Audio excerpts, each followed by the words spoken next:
Baik, Ulan, kita mulai. Assalamualaikum warahmatullahi wabarakatuh.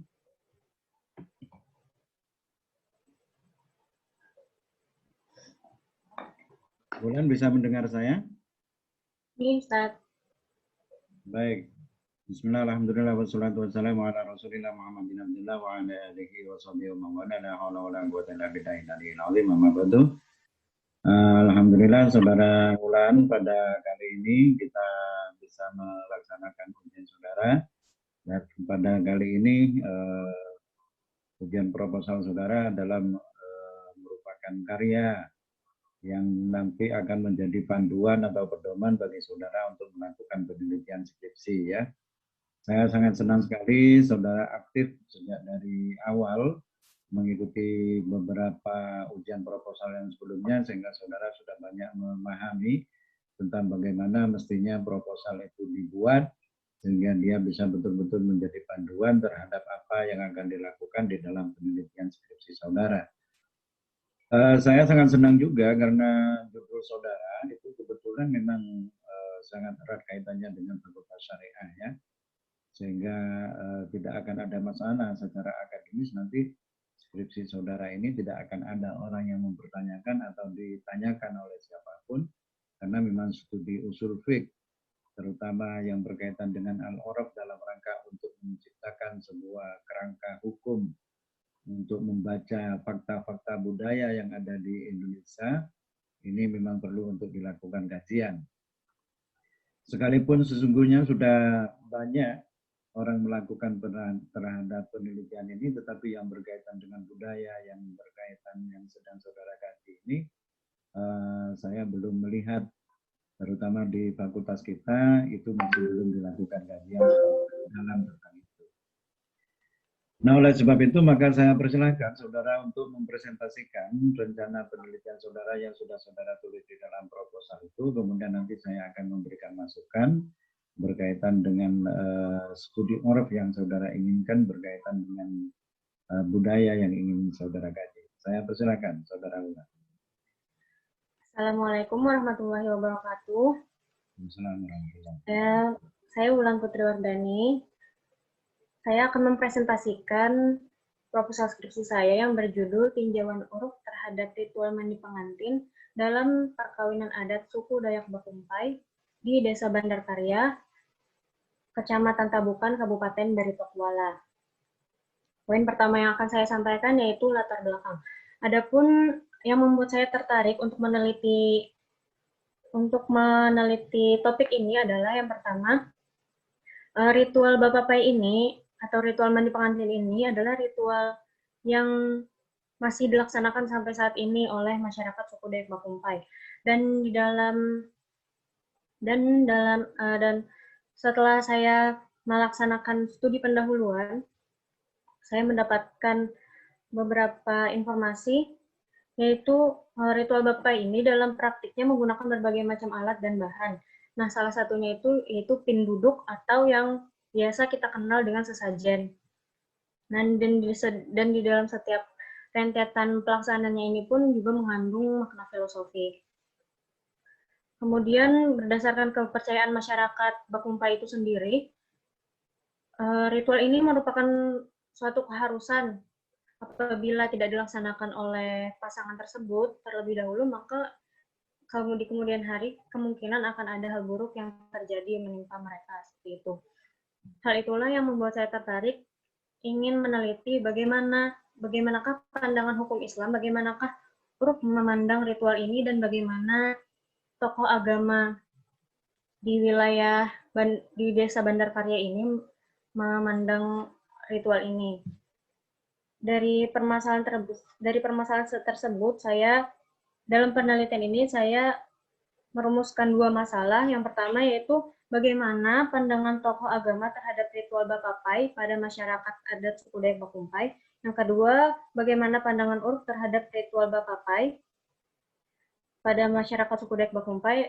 Dan adapun tujuan penelitiannya yaitu untuk mendeskripsikan bagaimana pandangan tokoh agama terhadap ritual tersebut dan bagaimana pandangan uruf terhadap ritual tersebut.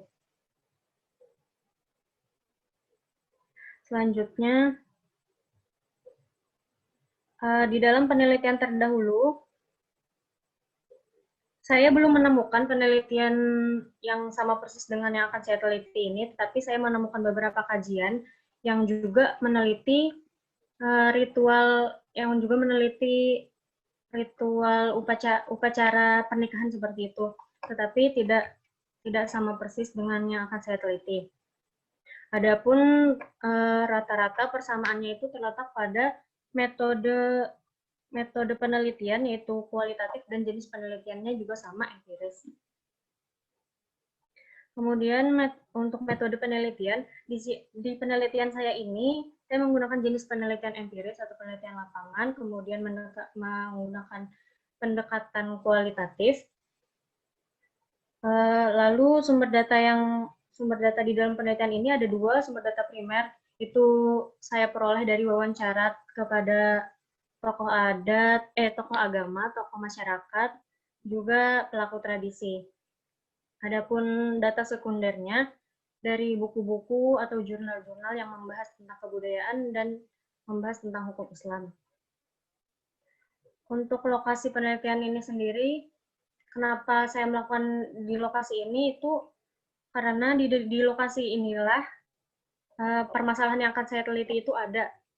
Dan memang di lokasi ini ritual ini masih sangat dilaksanakan hingga sekarang, seperti itu. Kemudian metode pengumpulan datanya, saya menggunakan metode wawancara. Dalam hal ini saya menggunakan semi terstruktur. Jadi saya akan menanyakan beberapa pertanyaan yang sudah saya susun sebelumnya, tetapi juga bersifat fleksibel, tidak memungkinkan untuk menambah pertanyaan lain apabila dibutuhkan. Yang akan saya tanyai itu ada 2 orang tokoh agama, ada satu orang tokoh masyarakat, kemudian ada 3 orang pelaku tradisi, dan 1 orang yang sebagai tukang memandikannya, atau di sana disebut dengan bidadari. Dalam metode pengolahan data, yang pertama kali saya lakukan yaitu pemeriksaan data. Di dalam pemeriksaan data ini, data-data yang sudah dikumpulkan itu diperiksa kembali apakah sudah sesuai dengan pembahasan yang akan saya teliti. Kemudian setelah diperiksa, kemudian diklasifikasikan sesuai dengan pembahasan penelitiannya, seperti buku-buku, jurnal, atau artikel, diklasifikasikan ke bagiannya masing-masing. Kemudian setelah itu diverifikasi dengan cara meninjau kembali, dengan membandingkan dengan penelitian-penelitian atau sumber-sumber yang lain, sehingga saya bisa mengetahui apakah data itu sudah valid. Kemudian data dianalisis dengan cara menyederhanakan dan membuang data-data yang tidak perlu, sehingga saya dapat menemukan kesimpulan yang tepat untuk penelitian ini. Setelah itu, data-data yang sudah dianalisis akan disimpulkan di bagian terakhir nanti. Seperti itu, Ustaz.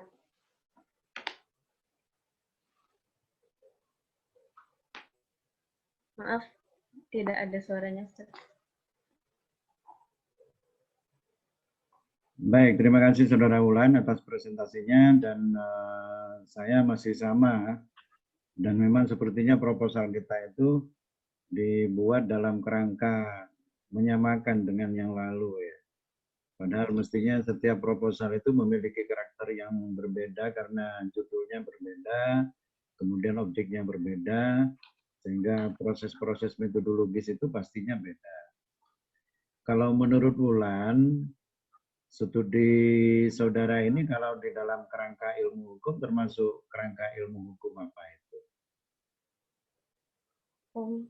Maksudnya, Ustaz? Sampean kan belajar ilmu hukum berarti ini kan? Yang sampean kaji itu sesungguhnya hukum apa? Hukum Islam. Hukum Islam atau hukum adat? Hukum adat dan hukum Islam. Hukum adat yang dilihat dengan kacamata hukum Islam. Nah, yang benar yang terakhir. Jadi penelitian sampean itu adalah tentang hukum adat yang kemudian sampean kaji dari kacamata Islam, ya kan? Dari kacamata Islam.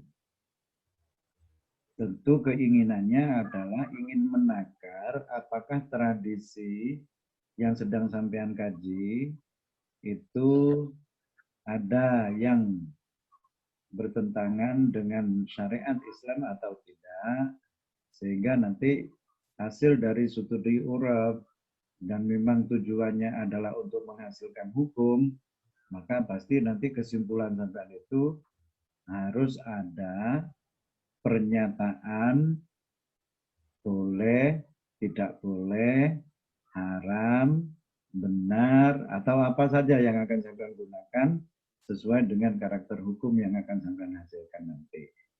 Artinya, sampean sekarang sedang istimbatul hukmi dengan menggunakan al-orab sebagai piranti analisisnya tentang sebuah tradisi yang tradisi itu adalah tradisi Dayak ya.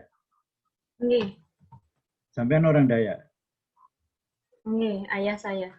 Ayah sampean orang Dayak. Sampean berada di lokasi di mana sampean akan melakukan penelitian. Enggak, Ustadz. Jauh.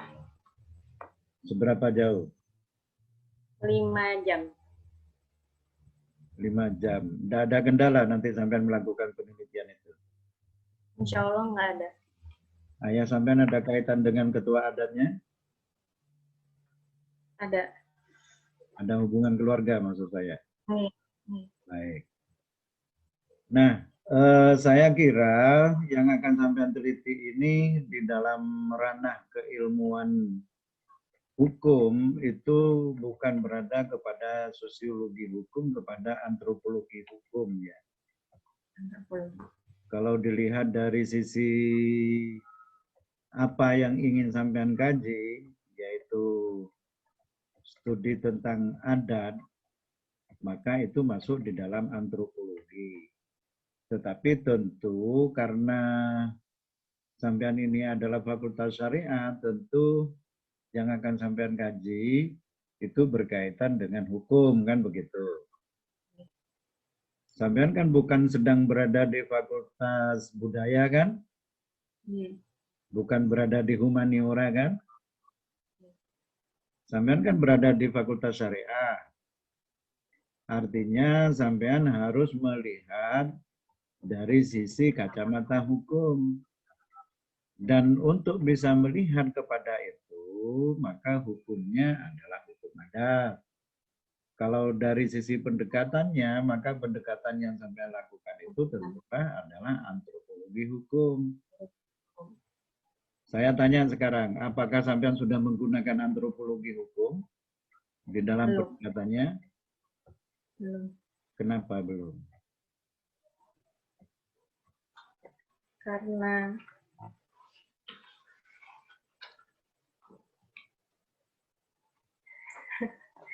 Karena saya kurang memahami antropologi hukum. Nah, padahal yang sampean kaji itu tentang adat. Apa Anda mendapatkan kesulitan nanti sampean tuh?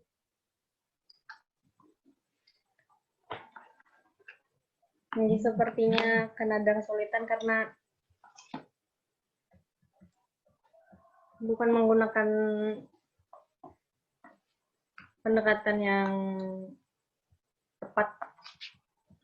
Nah, Berarti saya begini, sampean harus meyakinkan sampean sendiri tentu, karena sampean yang akan melakukan penelitian, bahwa ini akan running well, tidak akan mendapatkan kendala. Tadi sejak dari awal saya sudah tanyakan, karena mungkin akan ada kendala dari kepala adat untuk bisa masuk, ternyata masih ada jalan lah ya kan, melalui jalur kekeluargaan, insya Allah sampean tidak ada kendala dengan itu. Nah sekarang ada kendala keilmuan. Kalau sampean merasa tidak mampu untuk melakukan pengkajian terhadap antropologi hukum, terutama hukum yang ini tentulah bukan hukum seperti yang pernah dilakukan oleh Mine dalam Ancient Law misalnya kan bukan itu, atau seperti yang dilakukan oleh Beethoven, Das Minterheft misalnya kan bukan itu yang sampean ini kan. Kalau bukan itu, maka hukum-hukum yang sampean lakukan itu sesungguhnya adalah bagian dari kajian tentang budaya hukum. Apa itu? Adalah hukum-hukum masyarakat yang di situ ada perhatian secara intens, di mana secara teoritis nanti bisa dilakukan kajian. Maka berarti nanti ada bentuk-bentuk organisasi sosial dan organisasi hukum di dalamnya. Contohnya misalnya begini, kalau sampean akan meneliti tentang tradisi itu, lalu di dalamnya ada mitos. Kalau sampean lihat tadi kan ada mitos tuh. Apabila ada orang yang tidak melaksanakan tradisi ini, maka nanti diyakini akan ada masalah setelahnya, kan begitu? Oh, itu berarti ada mistik di dalamnya, ada mitos, ada keyakinan, ya kan? Maka itu tidak bisa terlepas dari antropologi. Tetapi antropologi ansih itu nanti berbahaya bagi sampean. Karena apa? Karena sampean bukan orang budaya, tetapi sampean adalah orang hukum. Dan hukum yang sampean kaji itu adalah hukum adat. Yang pendekatannya tentulah bisa sampean menggunakan antropologi hukum begitu. Jadi sampean harus tahu tentang antropologi hukum. Kira-kira ada kendala enggak? Insya Allah akan saya pelajari lagi, Ustaz. Ya, karena nanti itu akan menjadi bahan bagi sampean, termasuk di pisau analisisnya. Kalau pisau analisisnya salah memilihnya, maka nanti di dalam mengambil keputusan dengan studi orab, sampean bisa jadi kemudian tidak tepat. Sehingga hukum yang dihasilkan bisa jadi salah. Loh, padahal sampean menciptakan hukum. Sampean istinbatul hukmi. Lalu sampean salah. Nanti sampean mendapatkan pahala atau dosa. Nah, ya kan? Sehingga saran saya begini, pertama cobalah sampean pelajari dulu antropologi hukum. Beberapa pendekatan di dalam antropologi hukum. Studi-studi fenomenologi di dalam hukum misalnya kan. Kalau sampean mengambil fenomenologi di dalam antropologi hukum misalnya, maka sampean nanti harus tahu karakter-karakter hukum yang ada di dalamnya. Nah, studi-studi seperti begitu itu agak jarang dilakukan oleh orang karena penelitian tentang antropologi hukum itu tidak mudah. Pendekatan semua bisa digunakan. Fungsionalistik, strukturalis, itu semua bisa sampean gunakan. Fenomenologis bisa sampean gunakan. Kalau sampean misalnya mengikuti kepada apa yang ada di dalam social facts misalnya, kemudian sampean mengacu kepada apa yang dilakukan oleh Snyder, ya sampean bisa. Atau sampean mengikuti apa yang dilakukan oleh Martin Chenok misalnya. Atau yang dilakukan oleh Peter, ya kan? Itu bisa sampean menggunakan studi antropologi hukum, tetapi tentu itu akan berat. Nah, saran saya begini saja, sampean tidak usah masuk kepada ranah-ranah yang sampean tidak bisa. Banyak penelitian tentang budaya yang sudah dilakukan di dalam kumpulan skripsi kita itu, tetapi hasilnya itu hanya tentang antropologi saja, bukan antropologi hukum, ya kan? Ada yang studi al-urab, tetapi dia tidak ahli di dalam studi tentang antropologi hukum. Ada kajian-kajian, tetapi dia tidak bisa menghubungkan antara yang satu dengan yang lain. Wah Pak, itu tesis, itu bukan tesis, itu skripsi sampean berbau tesis. Jadi itu skripsi sampean yang berbau tesis. Lalu gimana Pak jalan keluarnya? Nah, saya usulkan begini saja. Sampean kan ada dua tuh permasalahannya ya. Yang pertama sampean ingin melihat kepada pandangan tokoh-tokoh agama tentang itu, ya kan? Itu mestinya kan studi pemikiran namanya itu. atau studi tokoh. Tapi sepertinya sampean lebih kepada studi pemikiran, karena bukan hanya satu tokoh, tetapi beberapa tokoh. Studi pemikiran. Nah, kalau sampean masuk kepada studi pemikiran, sampean tidak usah studi oral. Caranya begini, sampean lihat kepada fakta hukum yang ada di dalam budaya itu. Nanti misalnya, oh di dalam adat ini ada fakta hukum apa, begitu kan? Oh ada fakta ini, fakta ini. Misalnya, oh tidak pakai baju, kan pasti ada fakta hukum di situ. Buka aurat, sementara yang memandikan adalah harus laki-laki karena dia kepala adat untuk atau bagian khusus bagian memandikan misalnya kan. Dan itu adalah laki-laki. Oh kan ada fakta hukum. Nah fakta hukumnya itu ditunjukkan kepada para kiai, kemudian sampai tanyakan kepada mereka. Itu namanya studi pemikiran. Itu lebih sederhana dibandingkan sampai masuk kepada studi oral. Apa enggak boleh Pak? Boleh, tetapi itu akan menyulitkan sampean. Nanti saja tesisnya sampean tentang itu, tetapi skripsinya cukup tentang pandangan para kiai atau ulama berkaitan dengan fakta hukum adat yang ada di itu apa itu namanya itu Bapak-bapak. itu Popeye itu bukan temannya ini ya, bukan temannya ini yang Popeye itu bukan yang begini. Popeye. Kalau yang ini apa? Bapak Pai. Bapak Pai. Bapak Pai itu bukan bapaknya Popeye.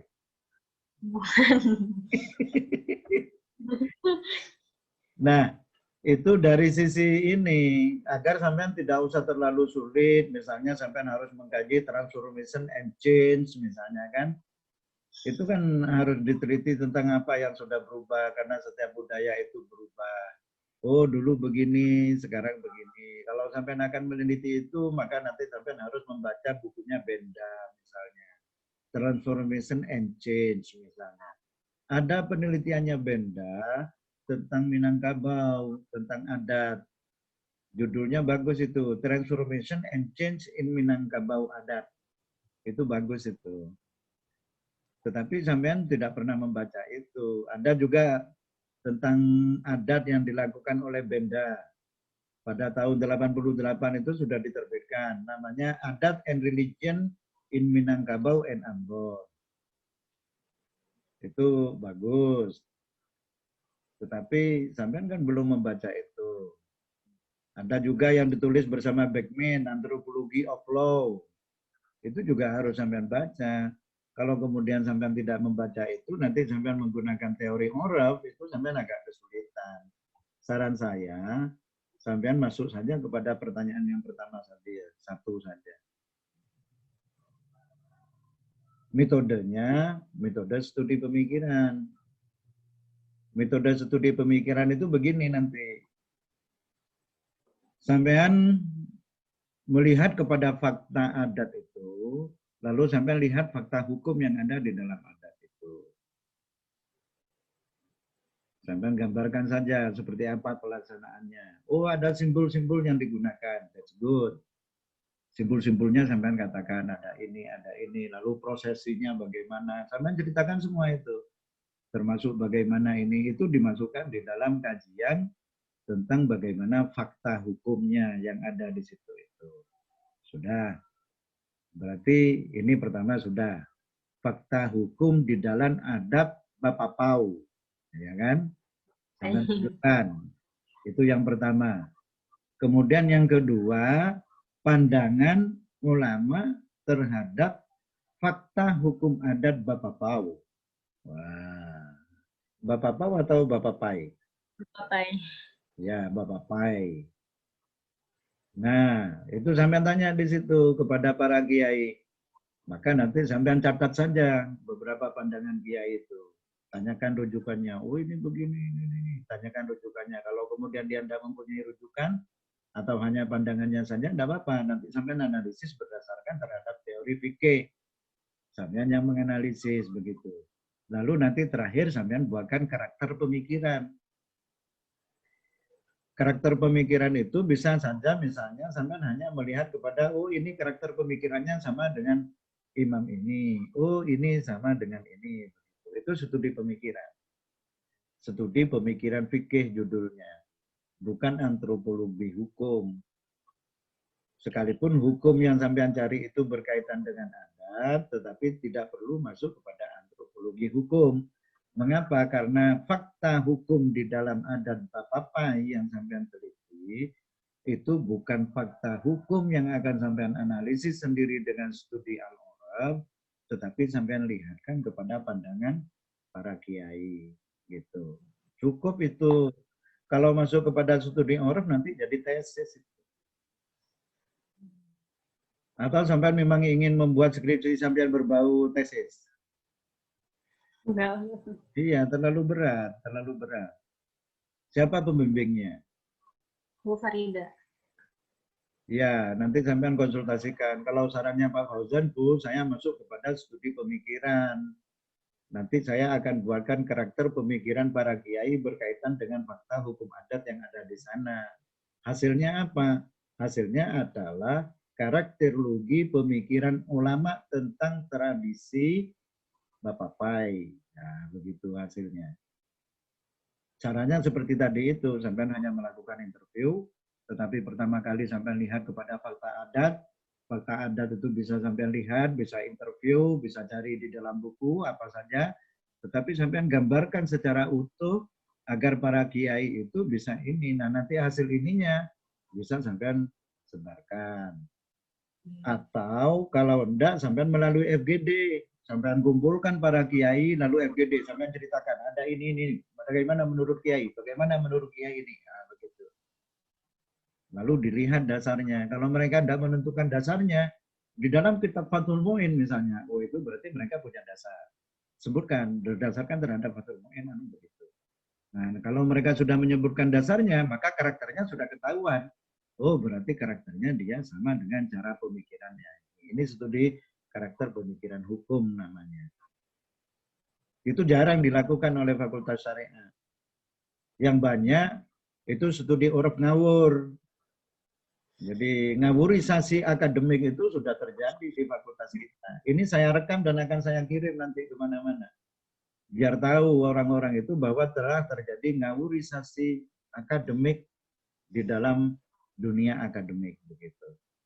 Agar mereka segera sadarlah bahwa apa yang dilakukan itu sesungguhnya tidak seperti apa yang sebenarnya. Wah, ini kan skripsi. Kalau begitu jangan sulit-sulit. Mengapa harus melakukan studi uruf kalau memang tidak mau sulit? Ya sudah seperti tadi aja, studi pemikiran, hukum, para kiai, lalu nanti hasilnya sampai membuatkan karakter. Ada karakterologi, dibuatkan karakter. Sampai ambil 10 ulama misalnya ya, ada 10 ulama. Masing-masing ulama itu nanti buatkan karakter pemikiran. Oh, karakter pemikiran fikihnya sesuai ini, karakter pemikiran fikihnya ini, fikihnya ini, ya begitu aja. Dan itu sudah cukup bagus. Dibandingkan dengan sampai melakukan studi uruf, sampai tidak tahu hukum adat itu apa, sampai juga tidak pernah belajar antropologi hukum apa, sampai juga tidak pernah belajar tentang bagaimana hasil penelitian tentang binder misalnya kan, dan itu akan membuat sampean salah nanti. Karya akademik jangan sampai salah, apalagi itu adalah skripsi, begitu ya. Ada hal yang perlu disampaikan atau ditanyakan? Ustadz, untuk bagian kalau misalnya saya mengambil studi pemikiran itu tadi, apakah informan yang saya wawancara ini harus diklasifikasikan lagi atau tidak usah? Boleh sampean klasifikasi. Kalau sampean misalnya mau mengambil Kiai NU dan Kiai Muhammadiyah misalnya. Berarti nanti diklasifikasi. Diambillah tokoh-tokoh NU, diambillah tokoh-tokoh Muhammadiyah. Nanti sampean lihat berpikirnya sama enggak. Nah, begitu. Atau sampean ambil tua dan muda. Kalau tua dan muda itu nanti sampean bisa melihat kaum tua berpikirnya bagaimana, kaum muda berpikirnya bagaimana. Bisa dibeda-bedakan atau dibedakan berdasarkan terhadap yang nyantri dan yang tidak nyantri, yang pernah ada di pesantren dan yang tidak ada di pesantren. kalau yang di pesantren misalnya nanti sampai bisa bagi pesantren yang ada di Madura dan pesantren yang ada di Jakarta misalnya kan. Jadi tergantung kepada fakta kiai yang akan sampean teliti tadi. Apalagi sudah Ustaz. Metode studi pemikiran hukumnya dan bagaimana cara membuat karakter nanti sampai konsultasikan kepada pembimbingnya ya. Baik, saya kira itu kita akhiri dengan hamdalah. Alhamdulillahirabbil alamin. Wassalamualaikum warahmatullahi wabarakatuh. Waalaikumsalam warahmatullahi wabarakatuh. Terima kasih Ustaz. Amin.